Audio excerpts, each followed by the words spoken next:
क्या आपका बच्चा बार-बार अपने कान पे हाथ लगाता है? या आपको लगता है कि बच्चा जो है वो बिना बात के चिड़चिड़ा रहता है और रोता रहता है? तो ध्यान दीजिए, कई बार हमने अपनी क्लिनिक पे देखा है कि जब भी पेशेंट्स जो होते हैं, पेरेंट्स जो होते हैं, वो ऐसे छोटे बच्चों को लेके आते हैं और कंप्लेंट करते हैं कि हमारा बच्चा बार-बार कान पे हाथ लगाता है। तो मोस्ट ऑफ द टाइम जब हम उनको चेक करते हैं, तो कान के अंदर मोस्टली सेकेंडरी इन्फेक्शन का होना, जो कि मोस्टली जो जब भी बच्चे जो होते हैं छोटे कुछ भी खाते हैं, इधर-उधर हाथ लगाते रहते हैं, उनको टॉन्सिलाइटिस होने के जो चांसेस होते हैं या एडिनोइड्स होने के चांसेस जो होते हैं वो बहुत ज़्यादा होते हैं।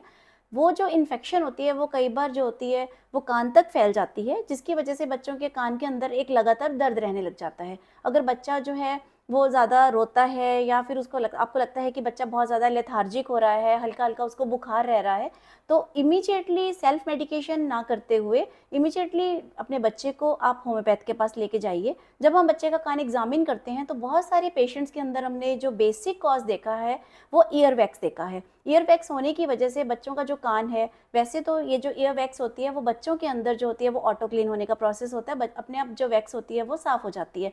बट अगर वैक्स जो है वो ना क्लीन हो तो कई बार वैक्स की एक्यूमुलेशन की वजह से कान भारी हो जाता है, जिसकी वजह से बच्चे को पेन होती है।